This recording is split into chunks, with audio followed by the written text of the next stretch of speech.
tal amigos de la cantina? Yo soy Sergio Alvarado y el día de hoy nos encontramos en un episodio muy especial ya que tenemos un invitado con el que vamos a dialogar en vivo. Se trata de Miguel Pescador. Él actualmente cursa el doctorado en la Universidad Autónoma de Zacatecas. Hola Miguel, ¿cómo estás? ¿Cómo estás, Sergio? Pues muchas gracias por este espacio y sí, precisamente estoy cursando ahorita el doctorado de Filosofía y Historia de las Ideas en la universidad. Así que pues es una ocasión muy especial y justamente por eso vamos a discutir un tema pues que tiene una relevancia en la actualidad y que se trata de la base o de los orígenes de lo que podemos llamar ahora pues, el pensamiento moderno, ¿no? O incluso la sociedad moderna.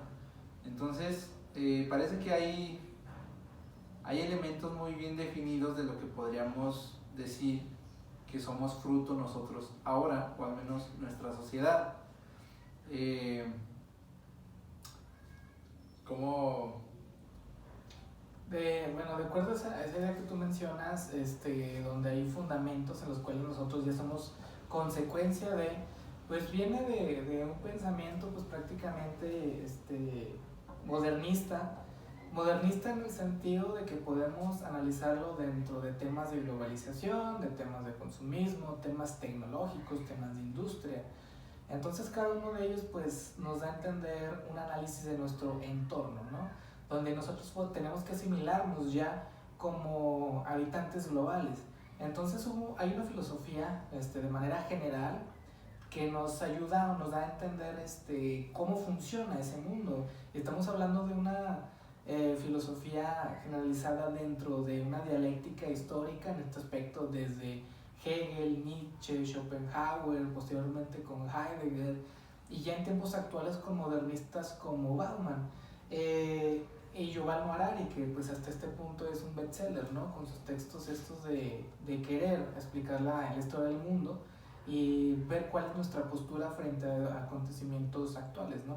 Pero si hacemos un análisis, una retrospectiva, caemos en cuenta que siempre hay un proyecto social y ese proyecto social va desencadenando consecuencias en las cuales nosotros ya somos parte, somos testigos y que si no nos entendemos como engranaje de un sistema que prácticamente está en constante evolución de acuerdo a la industria, pues como que vamos perdiendo el ritmo, ¿no? Es casi correr junto con la marea. Entonces, según lo que nos explicas, ¿tú realmente reducirías, digamos, la creación de la sociedad moderna a la filosofía hegeliana? O sea, ¿tú consideras que es el punto partida para poder después hablar de una evolución de la dialéctica precisamente hegeliana? No tanto quizá de Hegel, o sea, ya desde anteriormente hay estatutos de política sobre cómo debe establecerse una sociedad encaminada bajo contratos sociales, bajo leyes estrictas, autoritarias, porque siendo sociedad y entendiendo que somos una civilización que está en constante evolución y constante cambio, es parte natural del ser humano. Entonces, autores como Rousseau, autores como Thomas Hobbes, ya habían planteado esta estructura, o los utopistas, ¿no? Entonces cada uno de ellos nos da a entender y comprender cómo funciona ese engranaje. Ahora, sí hay razón en lo que mencionas, sí hay un punto de partida con una manera en entender la dialéctica moderna. En este aspecto, con Hegel se entiende ya que hay una estructura social muy fuerte en la cual la historia debe entenderse, aparte de que es un aprendizaje, debemos entender que hay divisiones, ¿no? históricas de las cuales nosotros debemos partir como proyectos sociales. Esos proyectos se fundamentan obviamente, como bien lo sabemos, a partir de jerarquías o de divisiones o de clases, que después Marx lo toma para elaborar sus propias teorías y postular sus obras. Pero en ese aspecto la dialéctica funciona a partir de entender que somos un fenómeno social, natural, que se adapta. Solamente que, bueno, en términos hegelianos, de pronto pues esto se vuelve muy complejo, es parte del método dialéctico. Aunque, pues, si agregamos un poquito de lo que podamos aprender de Nietzsche y de Schopenhauer, pues bueno, o sea, es una representación dentro de nuestro entorno donde nosotros nos adaptamos según necesidades e incluso creencias, religiones, fe, ideologías Y eso fue lo que iba a ir fundamentando ese engranaje para entendernos en un siglo posterior, bueno, no, años posteriores, no tantos siglos, sino que ya el ser humano, la sociedad ya se entiende en ese engranaje contracorriente, en donde la industria, en donde el comercio, el consumo es parte de un sistema y debemos entenderlo como tal, una situación natural del ser humano. Sí, la cuestión es, pues como bien lo dices, puede que Hegel sea un punto muy percibible, digamos, un punto en la historia que se puede definir bien, pero sin duda que la sociedad moderna ha tomado muchos de los rasgos del racionalismo, lo cual pues a mí me parece un tanto, o sea, luego está esa discusión de si el curso que ha tomado la sociedad o el pensamiento de las sociedades es el curso que debía haber tomado, porque pues como lo sabemos había una división. Aparte del racionalismo pues se tenía el romanticismo, se tenían otras cuestiones que después se fueron dejando un poco de lado, porque pues realmente digamos que la filosofía de Kant pues es completamente racionalista. Y los proyectos que surgieron después de Kant, puede ser Fichte, puede ser pues, el mismo Hegel, y como tú mencionas, pues ya viene después Schopenhauer, Nietzsche, pero que ya son de alguna manera totalmente hegelianos, pero siempre están basados en este proyecto de la racionalidad, pues. Algo que creo que nos ha marcado mucho en la actualidad, porque se dejó de lado esa otra parte, la parte romántica, que también era una parte medio mística, una parte libertaria, una parte que no comprendía al sujeto en todas las dimensiones a nivel social, como lo mencionas. Será una parte más realista, más naturalista, por así decirlo, y que pues en la actualidad se retoma, pero pues realmente ahorita la época que estamos viviendo, que yo no sé si podemos llamarla modernidad, posmodernidad o ultramodernidad, porque luego hay un montón de términos, en la actualidad pues ya hay un montón de corrientes, ya no sabemos definirnos realmente. Yo considero que ya ni siquiera no somos ni nietzscheanos ni hegelianos ni nada, somos un fruto de un proyecto ahí desparramado que bueno, nos hace funcionar como sociedad, pero eso nos quita individualidad. Muy bien, de hecho ahí es donde entra un poquito también de la influencia de Nietzsche, o sea, realmente es cierto, o sea, las ideologías están disparadas, ¿no? De hecho, el concepto de ideología pues nace en esta misma época, 1770 y cacho, ¿no? Si analizamos esta parte y que hay un lugar, un sitio donde Nietzsche nos dice, a ver, si nos ponemos en pro o en contra de este sistema, de las cuestiones éticas, morales, la situación o dimensión del hombre, en donde pues nosotros somos nada más como consecuencia de cosas negativas y positivas que han llevado a que el hombre esté confundido en este entorno moderno, porque realmente lo podemos ver plasmado quizás hasta en el mismo Zaratustra, ¿no? Un alguien arraigado, ermitaño, ahora, un Zaratustra moderno, ¿cómo sería? Alguien arraigado de la industria, del consumo, de la tecnología. ¿Por qué?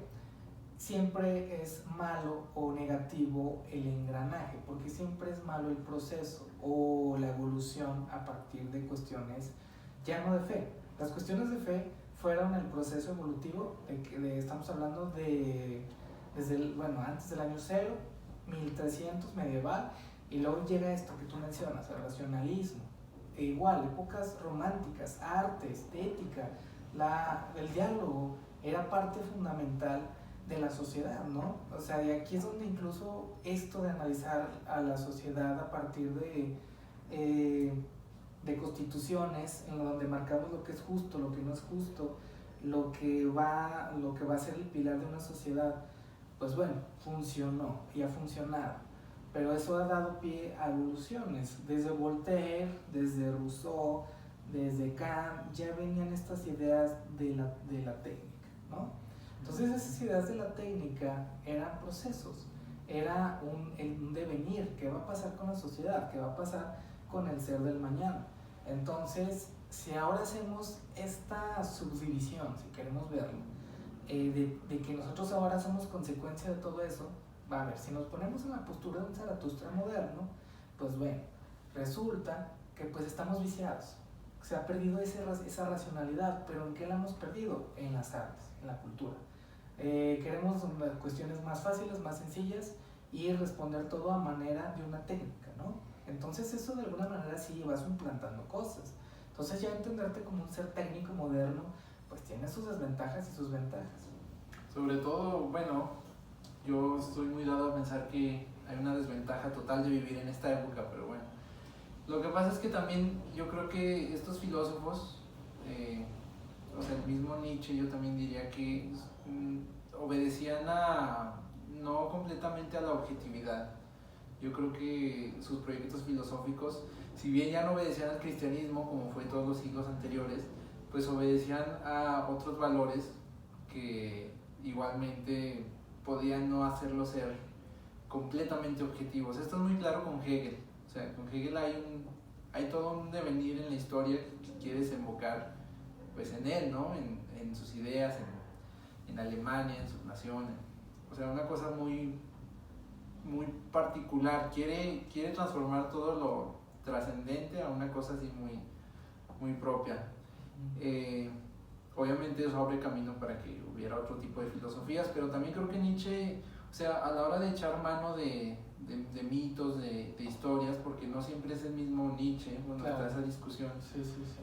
Yo creo que también, pues no tenía una pretensión así completamente absoluta, porque incluso eso de evidenciar que la forma en la que vivía la humanidad no era una forma completamente de libertad, pues creo que hasta eso mismo se puede considerar como una intención por ahí malévola de Nietzsche, ¿no? No sé. Una vez tuve una discusión precisamente con un alumno, me sorprendió lo que la alegoría y la semejanza que me hizo, porque él me dice, Diógenes de Sinope es un Zaratustra. Y digo, a ver, la cuestión del desapego en cuestiones materiales, que pues es lo que viene del cinismo y todo eso, pues bueno, obviamente eso contrapone lo que vives y tu entorno de decir, no lo necesito, no quiero ser parte de esa corriente, no soy de ninguna corriente.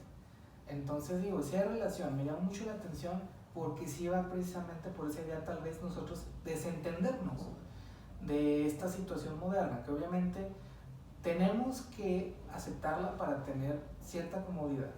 Si digamos, ahorita por la cuestión incluso de la pandemia, tenemos tecnología en todos lados, dependemos de ella. No podemos también ponerle la espalda y decir, es que esto es dañino, pero me sirve para trabajar, me está dando para mi sustento, ¿no? Entonces, realmente ahí funciona la dialéctica de te adaptas, tienes que ser parte de ese engranaje. Y si empezamos a leer teorías como las de Foucault en cuestión de poder, como las de Yuval Noah Harari de la cuestión histórica, pues es cierto, o sea, somos nosotros parte de ese sustento de poder y somos parte de ese sustento histórico que si bien no funciona, que es este llamado liberalismo democrático a nivel mundial, democracia porque bueno, funciona a nivel global, es comercio, es consumo, pero pues bueno, entonces ya todo funciona así, ya lo que viene siendo racionalismo pues ya no es parte de, entonces ya eso es consecuencia de esa época. ¿Cuál va a ser la consecuencia en los próximos 10 años? ¿Cuál será el hombre, como tú dices, moderno? Pues moderno, no sé. Pero de todos modos sí estamos viviendo cambios en el pensamiento y en la racionalidad muy rápidamente. Entonces eso va a deteriorar muchos sentidos, el arte, la cultura y la manera de expresarnos, creo yo. Sí, lo que pasa es que, o sea, el hecho de que vivamos en una sociedad ya completamente definida en el aspecto político y sobre todo económico, pues creo que nos quita realmente identidad como personas. Y lo que pasa aquí es que tenemos nada más la ilusión. Yo creo que eso es un poco modrillar, ¿no? El momento de decir que sí, que nuestras vidas son pues justamente una ilusión nada más. O sea, nuestras libertades, nuestras individualidades son una ilusión.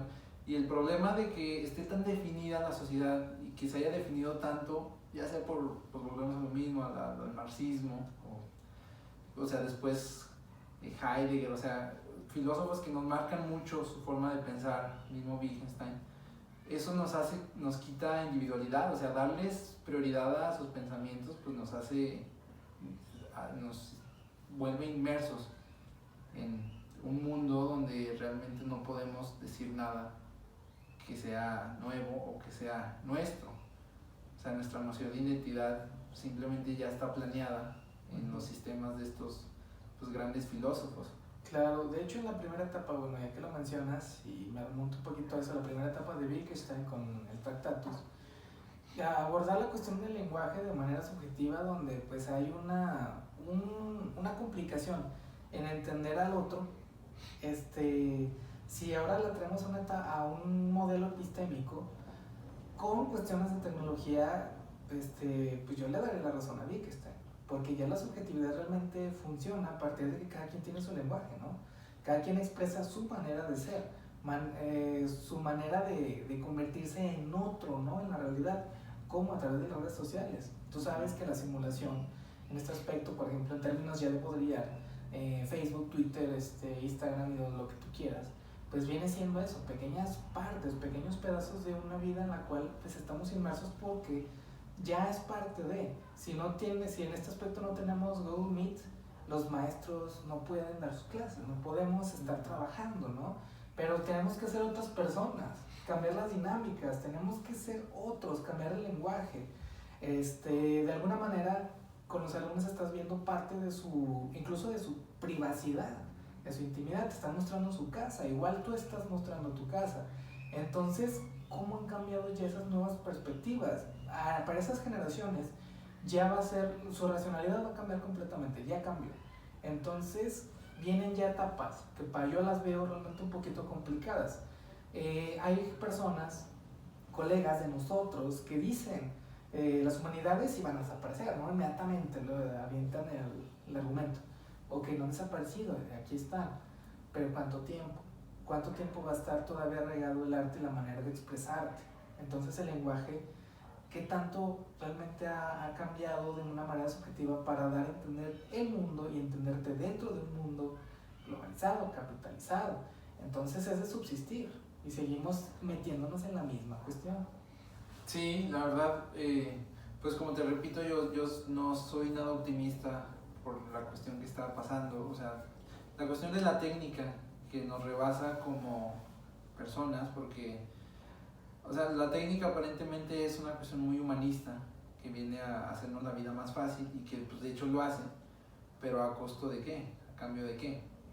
Eso por una parte, y pues es algo también a lo que va un poco Lyotard con la condición postmoderna. Claro. Pues al momento de decir que, al momento también de retomar a Wittgenstein y decir que, o sea, nuestro mundo lo entendemos sí por el lenguaje, pero porque pues, cada quien tiene su lenguaje, y si tú y yo hablamos el mismo lenguaje, pues qué importa lo demás, ¿no? Claro. Nosotros nos validamos, o sea, no importa que nadie nos dé la razón, nosotros nos autoafirmamos, digamos, por ese lenguaje, aunque en realidad estemos completamente dispersos, o sea, ya en un sentido realista y general. Y también por lo que decías de la cuestión de los ermitaños, por lo de Zaratustra y lo de Diógenes, o sea, es muy curioso que muchos filósofos al final de su vida, o pues ya en una etapa más madura, pues tienden a alejarse de la sociedad. Y a lo mejor no siempre es en el sentido de Zaratustra, que pues hay un orgullo ahí nietzscheano, un orgullo, un amor fati, ¿no? Una cosa así.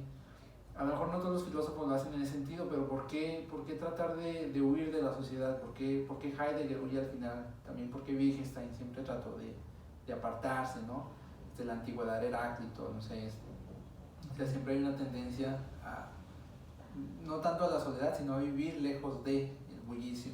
Eso es exactamente, es el bullicio. Mira, hoy en día pues yo estoy académicamente trabajando ya te he mencionado, las ideas del transhumanismo, esta idea de trascender a través de la técnica, de la industria y como negocio, ¿no? Y por otro lado están los ludistas. Los ludistas viene del nombre de Ned Ludd, de aquel que se opuso en el siglo XIX, XVIII y XIX a las fábricas textiles porque las máquinas reemplazaban, ¿no?, la mano de obra. Entonces hoy en día se cree que regresó esas ideas. Neoludismo es darle la espalda a la tecnología. Y digo, bueno, si le das la espalda, pues prácticamente pues estás viviendo en el tiempo en el que te corresponde porque no estás en un horario técnico.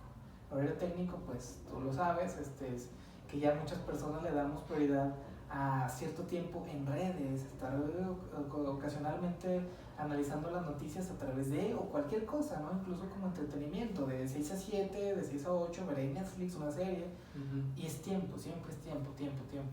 Entonces los neoludistas, de alguna manera, es su manera ahora de emanciparse, es esto que mencionas, ¿no? Salir de ese bullicio, el bullicio es lo posmoderno, es lo técnico. Voy a poner ejemplos que, bueno, a mí siempre me gusta por la temática que se manejan. La ciencia ficción siempre nos representa mundos, sociedades con edificios gigantescos, coloridos, con anuncios, con llegar a la casa, tener telepantallas, estar platicando en línea, todo automático, pero es un mundo prácticamente globalizado, pero donde ya no cabe otro ser humano, donde todos funcionan para sostener esa economía, ¿no? Para sostener ese mundo tipo supersónicos. Entonces ese punto al que se supone que el nuevo hombre quiere llegar, y que ahora me pongo a escuchar conferencias que tienen que ver con el transhumanismo, y sobre todo conferencias de la República Mexicana que están abordando el tema de las generaciones, que nosotros no debemos criticar las generaciones que siguen por la cuestión tecnológica. Digo, realmente el fundamento de la técnica viene muy fuerte, viene defendiéndose y trae sus exponentes. Y como, bueno, este aspecto te lo comparto y lo comparto para el podcast. Me tocó ir a una conferencia junto con otro compañero del trabajo que precisamente hablaba de eso, de las generaciones, de la técnica. Es que nuestros abuelos no les gustaba lo que le gustaba a nuestros papás, y a nuestros papás no les gusta lo que les gusta a nosotros. Entonces hay que tolerar, hay que adaptarnos, hay que bajar las aplicaciones y que los alumnos sean parte de ti, o sea, que tú seas como un amigo para ellos a través de esas herramientas. Entonces yo me pongo a pensar y digo, bueno, funciona como herramienta para la pedagogía, pero como lo que tú mencionas, ¿bajo cuál costo? Ellos ya no van a hacer otra cosa si no es a través de, ¿sí? A la generación, por ejemplo, ahorita, Meet, Google Meet, Classroom, y si no son estas dos cuestiones, bueno, va a llegar el tiempo de normalización y vas a otra vez readaptarse a un mundo práctico. Pero de todos modos, esto ya vino a cambiar cosas. Google Meet no va a desaparecer, Classroom no va a desaparecer, ya las aprendimos a usar y se nos hizo cómodo, Zoom se nos hizo cómodo, ya van a ser parte de nuestro método, nuestra forma de ser, nuestro método y nuestro trabajo. Y es algo, como bien dices, sin querer, o sea, es algo que ya todos nos tuvimos que adaptar. Y, o sea, tiene que ver mucho con, por lo que dices, la tolerancia y de toda la cuestión con las nuevas generaciones. Pues es evidente que hay un pluralismo que a lo largo del mundo se ha extendido y que nos permite ser justamente más tolerantes, que nos permite abrirnos, nos permite, digamos, ser nosotros mismos, o al menos en la cuestión de nuestros gustos, y pues nos permite compartirnos con el mundo, lo cual está muy bien porque a veces las minorías pues no tenían estas posibilidades, inclusive a lo mejor nosotros mismos como latinos, ¿no? Por decir una categoría así muy grande, pues no teníamos las mismas oportunidades que en otros países. Pero pues hay unas consecuencias graves de aceptar un pluralismo como forma de vida que nos permita validarnos en el mundo. O sea, el hecho de que no haya reglas, porque de alguna manera lo que hace el pluralismo es suprimir, ¿no? Y no me refiero a las reglas pues gubernamentales, ¿no? A las éticas, sino que no haya reglas, de esas reglas que a veces no se escriben, pero que los seres humanos entendíamos.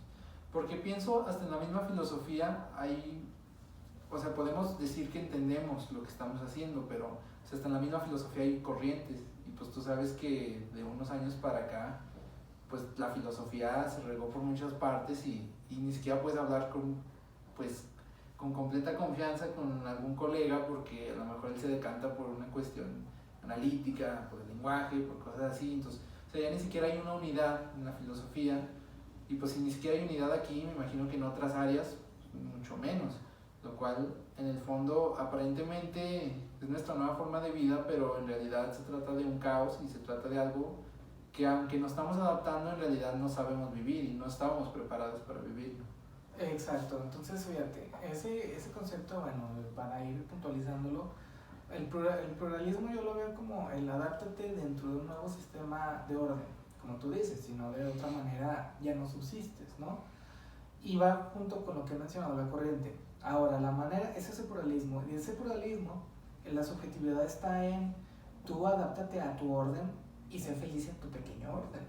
¿Cómo? A través de las herramientas que te proporciono. Ahí está tu computadora, lo que necesitas para ello, y en ese mundo pues tú haz lo que sea necesario. A fin de cuentas eres parte del pluralismo. Es una manera un poquito nihilista de verlo, pero de todos modos creo yo que por ahí va esa cuestión de entendernos ahora como seres sociales modernos o posmodernos, no lo sé, pero estamos arraigados porque pues prácticamente dentro de ese pequeño espacio queremos hacer muchas cosas, ¿sí? Entender ya el mundo, y creo que esa contemplación pues ya va dentro de un pequeño mundo limitado, sistemático, a través de un estado y una república y un mundo globalizado.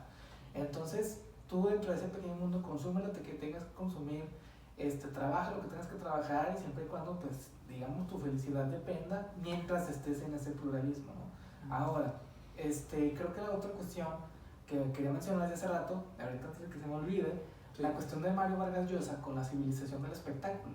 Creo que llegó el punto donde somos felices siendo artistas por sí mismos, ¿no? En esos pequeños espacios plurales, donde estamos adaptándonos y aquí voy a hacer esto, voy a hacer lo otro, pero pues a fin de cuentas Vargas Llosa dice que iba a llegar un punto en la modernidad donde pues todos íbamos a querer ser eso, artistas, y mismo Baudelaire también lo decía. Entonces ya vivir en ese mundo, dices, es que ellos no eran profetas, ellos medían las consecuencias de ese pluralismo, ¿no? Sí, era el resultado de una ecuación que ellos pues ya veían inevitable.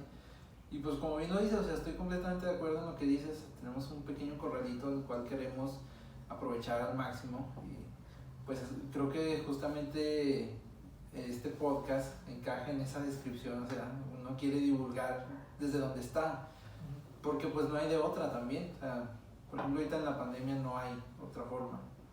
Y pues es la forma en la que estamos tratando de ser alguien en la sociedad. Entonces, Miguel, ya para ir cerrando este tema, ¿qué conclusiones, qué ideas finales te dejan o nos quieres dejar a nosotros en el podcast? Pues mira, con una lectura reciente que he tenido sobre los bestsellers estos de Yuval Noah Harari, el Homo Deus, por ejemplo, que queriendo dar una transparencia o un nombre, una categoría a tiempos modernos, pues es de analizarlos, ¿no? Y ver una vertiente en la cual podemos hacer algo dentro de ese pequeño espacio. A fin de cuentas es salvar un poquito lo estético, ¿no? Lo cultural y hasta lo romántico. Yo recuerdo mucho, los finales de las distopías también me encantan. Fahrenheit de Ray Bradbury, tú que también lo leíste, recuerdas que cuando se emancipan los que leen, que se están, ellos para no guardar los libros se memorizaban, los memorizaban, ¿no? Entonces es una manera de que todavía haya vestigios de que pues la cultura puede seguir estando presente, el arte, y que dentro de esa corriente podemos hacer pequeñas cosas que a nosotros nos van a funcionar para seguir entendiendo el mundo, y que lamentablemente yo sí comparto también esa idea de que va a llegar un momento, no sé cuándo, no sé si pronto, no sé si muchos años o en siglos, o no sé, que sí va a haber una eliminación completa de muchas cuestiones humanistas. Entonces en ese aspecto pues ya será otro sistema, ya será otro mundo, será pues prácticamente otra manera de visualizar las cosas. Entonces pues dentro de la medida de lo posible pues seguir aprovechando todo eso para pues no resentir tanto el golpe de una distopía en la cual estamos viviendo. Sí, y también, o sea, no ser indiferentes a lo que está pasando. Es cierto que a veces nuestra vida va tan rápido que no nos detenemos a pensar, pero a veces es bueno ser conscientes de lo que pasa, y no necesariamente para ponernos melancólicos o negativos, sino pues para entender cómo funciona el mundo y de alguna manera, como tú lo mencionas, pues saber qué esperar de estos cambios que están sucediendo. Claro que sí, y sobre todo, otra cuestión, que el Homo Deus de Yuval hablaba de la pandemia, y él decía que él no creía que fuera a suceder otra pandemia como la que hubo en la peste, ¿no? Entonces ese libro ya para empezar está equivocado en ese sentido, o sea, la realidad fue más cruda de lo que Yuval lo exponía. Yuval se sintió muy crudo escribiendo eso, pero lamentablemente la realidad fue triplemente más fuerte.